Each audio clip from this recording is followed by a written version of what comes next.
Okay, so let's get started. I have a completely clean face at the moment, and I'm going to go ahead and I think I'm going to mix a little bit of the light sand and the golden sand, just because I don't think this one will fully match me. I had a bit of a play with the colours and it's a little bit dark for me, especially because my tan is at the last of its days, so it's pretty faded. From what I've seen in the stores, the colour range isn't exactly the same as the Infallible mattes, which it kind of disappoints me a little bit, because I really love when companies come out with new ranges that completely match the same shades as their other ranges, because it just makes it so much easier for everybody. But yeah, they have new colours and the range just isn't the same. I was hoping they would come out with the golden beige, but they didn't. So I think the golden sand is going to be the closest, even though it's a bit dark, so I'm just going to mix a little bit of the lighter shade in. Custom make my colour. First things first, that is what the packaging looks like. Well, this is what the packaging in Australia looks like. I'm not entirely sure if it's the same everywhere else, because I've seen a few of the L'Oreal foundations. They differ from country to country. It says it's a full coverage long wear foundation with a weightless feel. It says it's a total cover. The coverage is high and the finish is matte.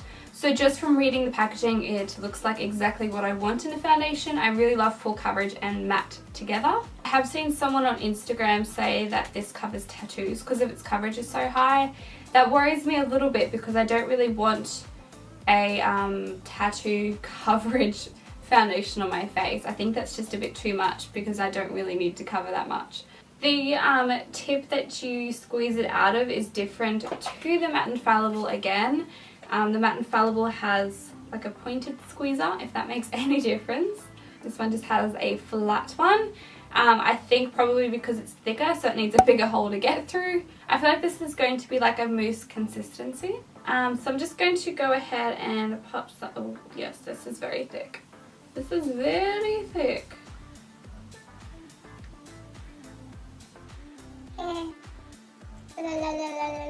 Yeah, so it's not runny at all. Like, it is a very thick foundation. Hey, I made a J. Like, it's so thick, I just wrote my initials. JW.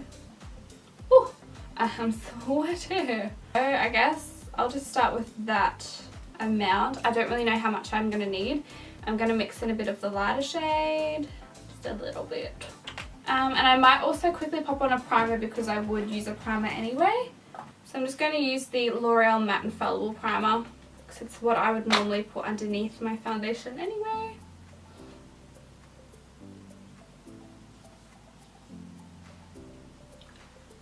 Okay, so I'm just going to use a kabuki brush and blend those two colours together. Damn, this is thick. But you can like see how thick that is. I'm not the biggest fan of thick foundations. I like them to be thin but high coverage. I know that's a really hard mixture to find, but that's what I like.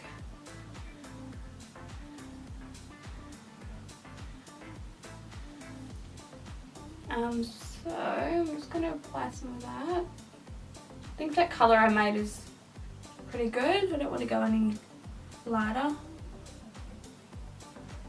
A little bit's definitely going a long way.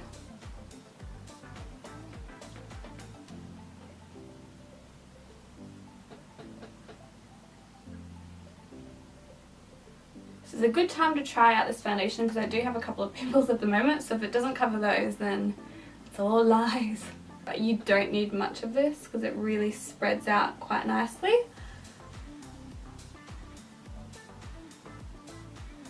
Okay, so I've only put on quite a small amount, and it has done a pretty decent job. Like, on a normal daily basis, I would not go in with any more. But for the sake of the video, I think I'm going to try do a little bit of another layer to see how it builds. Because I can still see my freckles, so it's not as full coverage as I would prefer.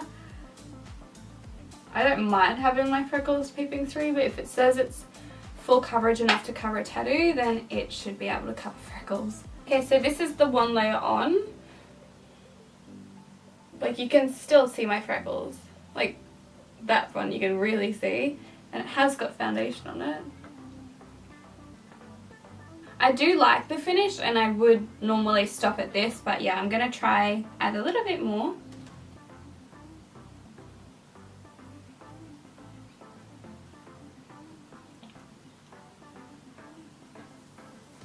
It's definitely covered a lot more. Really hoping this is going to be an amazing foundation. In person it looks really, really nice. On camera I think it looks nice. I'll probably have to do a flash test as well just to make sure it doesn't have flashback. But so far I'm really liking it. Like, it's not sticky, even though I'm sweating over the top of it already. Oh, sweat moustache. The colour that I made I think works really well for me, so I know that the golden sand is going to be a bit too dark. It might be good for the first couple of days that I'm fake tanned, but they did come out with a really light shade called light sand, which is really good, but also on the other end of the spectrum the darkest shade is not dark. Like, come on. So the darkest shade that we have available in stores in Australia is 32 Amber.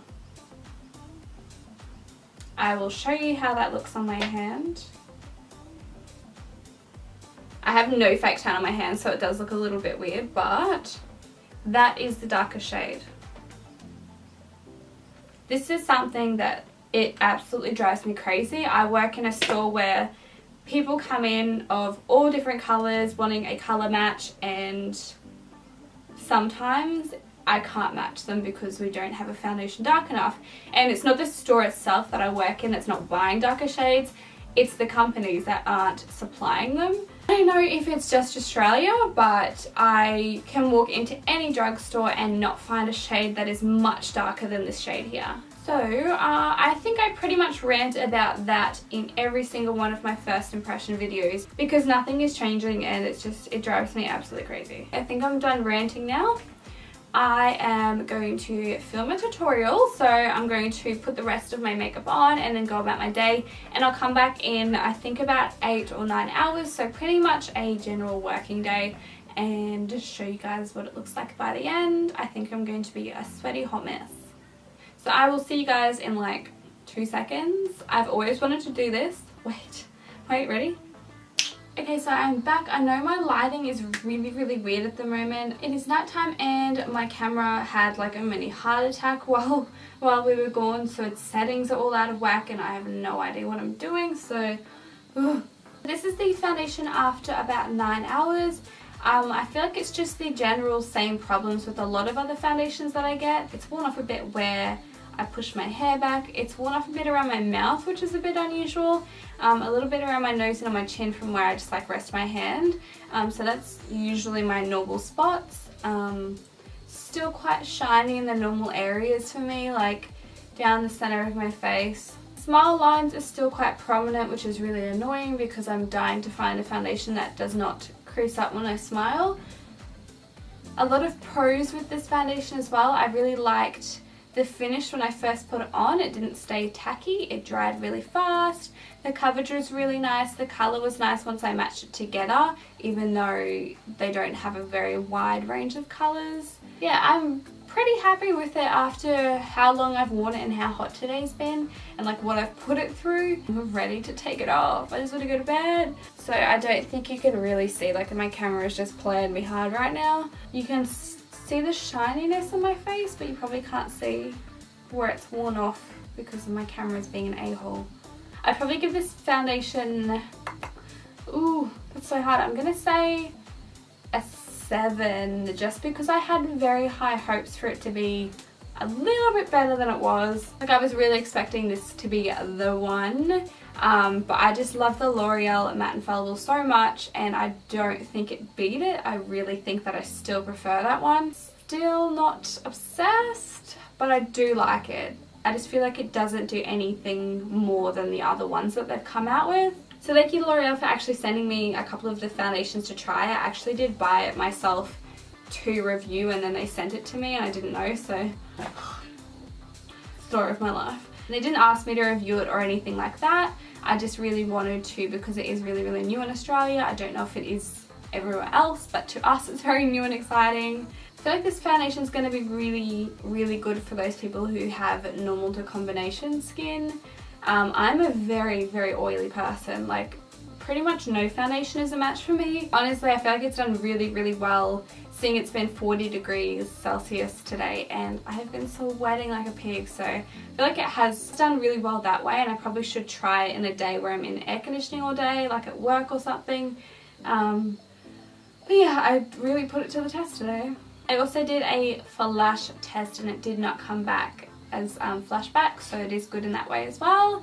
Might be really, really good for events when you're getting your photo taken because it has such high coverage, no flashback, and it's matte. But thank you guys so much for watching. I'm going to go because looking at this viewfinder, seeing how bad the lighting is driving me nuts, and I really want to take my makeup off. Thank you for watching, and I will hopefully see you all in my next video. Bye!